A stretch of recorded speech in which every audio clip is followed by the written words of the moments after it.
Hi there, Mouseketeers. Welcome to the Disneyland Beat, where our toes tap to a Disneyland drum. And we always whistle while we work. Well, everybody is so excited to see the return of evening spectaculars at Disneyland, especially the fan favorite, the Main Street Electrical Parade. But if you have your heart set on seeing this fantastic parade, you might want to know a thing or two about when to show up, what the viewing options are along the parade route, and some special tips and tricks. Today's episode is a detailed viewing guide for the Main Street Electrical Parade at Disneyland in 2022.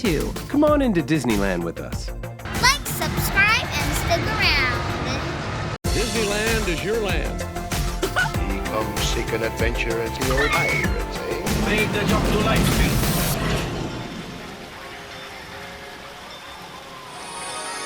Hi, I'm Amy. And I'm TC. Disneyland nighttime shows are back. The Main Street Electrical Parade, along with the Disneyland Forever fireworks show, is a big draw at Disneyland right now, just as World of Color is at DCA. In general, in our very recent visit, we found that evening crowds were quite heavy. However, this did leave mornings with much lighter crowds that linger longer than usual. During the month of May at Disneyland, the Main Street Electrical Parade is scheduled to run every day of the month 2 times a day, once at 8:45 p.m. and again at 10:45 p.m. The 8:45 p.m. showing is the more popular of the two, and getting a good spot is much more challenging. And that is a really good tip. If your group can stay up for the 10:45 p.m. showing, it's likely to be an easier experience for you overall. The crowd starts to dissipate once the fireworks are done. Viewing the parade, especially if you want to see the whole thing with a large group in a good spot, can take up a good chunk of the day.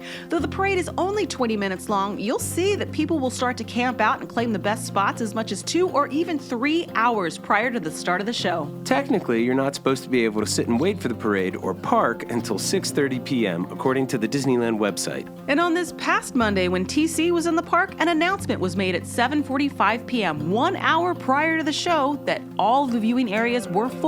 And at that point, cast members will only allow you in if members of your party are already there, and it seems like you'll fit. We recommend that you get a spot for your group at least 90 minutes to 2 hours prior to the parade start. But where to go? We're going to break down what we see as the 5 main zones of the parade route. The parade route runs from the large entrance just east of It's a Small World and Fantasyland, down between the Matterhorn and the Alice in Wonderland corner into the hub, and down through Main Street, USA, before coming around Town Square to its exit. It's also interesting to note that the parade changes directions, usually running from Small World to Town Square at the 8:45 showing and back the other direction at the 10:45 showing. First zone we're going to look at is Town Square. Some of the most coveted spots along the route are found here. It offers an amazing backdrop. Plus, the street often gets surrounded by a ring of benches, and there's some seated viewing options. They're limited. Most folks will stand to watch the parade. Standing right behind the benches is also a great spot to go to. It's often available a little bit later as well. The Main Street station also has benches that offer fantastic views, and they're usually snatched up early. Typically, much of it is dedicated to reserved seating for VIP tours or dining packages. How much seating is reserved versus allowed for the general public is going to change from parade to parade, and often cast members don't know themselves until a couple of hours prior to the start of a parade. And eventually, they're going to come out, they're going to set up ropes and tape on the ground, marking out exactly what spaces are available for the public and for reserved for that showing. There are also excellent viewing spots available inside Town Square around the flagpole, as well as in front of Town Hall and the fire station. We also think that the area in front of the Opera House is one of the best last-minute areas to try and grab. It doesn't get closed until the last minute, so if you time it just right, you can walk up at the very last minute and get a front row spot. The next zone is Main Street, USA. The big draw here is that this section can feel like a small town parade just going down your street. Those in the very front can sit down on the curb, and 2 or 3 rows can fit behind them. These spots fill up pretty early, usually 90 minutes to 2 hours prior to showtime, and it's an excellent view with an awesome backdrop. However, we find this zone kind of a stressful place to view the parade. If you're all the way in the front on the curb, then it's great.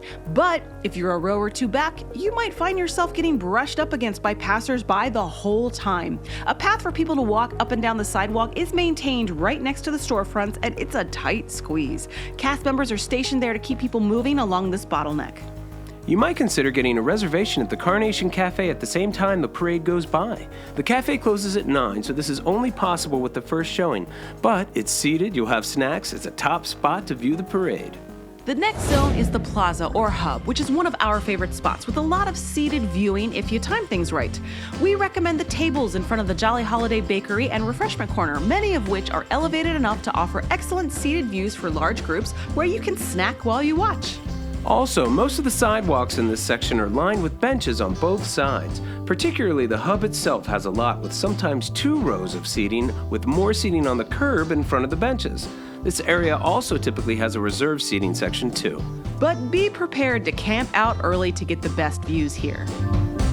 The next parade zone is along one of the main paths of Disneyland that leads from the Hub into Fantasyland, directly accessing Alice in Wonderland, the Mad Tea Party, the Storybook Land canal boats, the Matterhorn, It's a Small World, and the entrance to Toontown. There are no curbs here for sitting or elevated viewing areas, so most people don't camp out early here, which makes it a great place to find that last-minute viewing spot. There are more spots to find on the Tomorrowland side. You can come around each side of the Matterhorn. People seem to forget about these areas, particularly right across from the Mad Tea Party. Or you might try to use the King and Queen's restroom right before the parade starts, and you get to stay as the parade passes you by. The entire zone doesn't have really thick crowds, so we find that if you get up front, you get a lot of attention from the characters as they come by.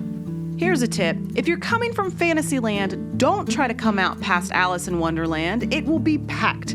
Instead, come through Snow White's wishing well from the castle and find a spot there. And finally, the area right in front of the Storybook Land canal boats gets roped off at the last minute, so it's another place to go to if you're running late. The last section of the parade route, or the first depending on which one you're watching, is the It's a Small World Plaza.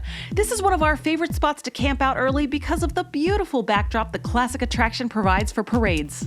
The east side of the plaza that borders the water of the old motorboat cruise has tiered elevated platforms, and it even has huge wide stairs that offer excellent views for large groups that eventually you'll be able to sit on. If you can get a spot just behind the railings here, you're going to have an unobstructed view.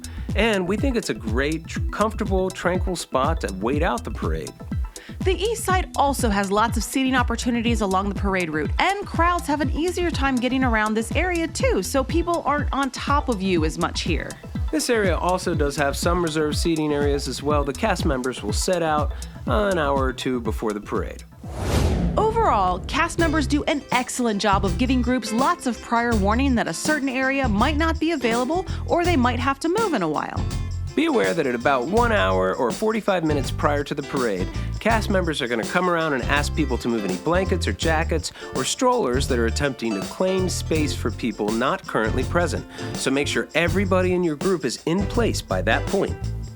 Folks can get very excited, and we've seen tempers flare many times as people vie for the limited viewing spaces. Most groups elect to have a designated spot holder, which is great, but we would discourage anyone from trying to hold more space than is reasonable for one person to hold. One person trying to hold 2 full benches for 2 or more hours with a bunch of sweatshirts just doesn't seem right when there's 75,000 people in the park trying to see the same show. We recently saw a couple folks very defensively trying to claim space for a group of 18 with just 2 people.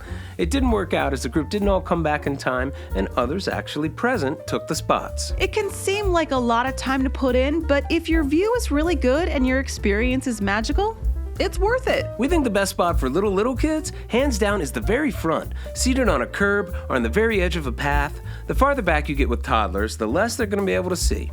And we would ask all parents to avoid the seriously real temptation of putting your kid on your shoulders in most situations. We understand the temptation, but it blocks the views of so many people behind you. When we are there with our kid, we usually kind of hold him up so that he's even with our heads, so that he has the same view that we have, but he's not towering over everybody else. But if you have a group with adults or older kids, a little bit taller, our favorite spots are the elevated ones a bit further back from the parade route, the train station, the Jolly Holiday Bakery, the platform on It's a Small World Plaza. These are the places that we tend to camp out for these days. Also, consider how close you are to a path or crossing point.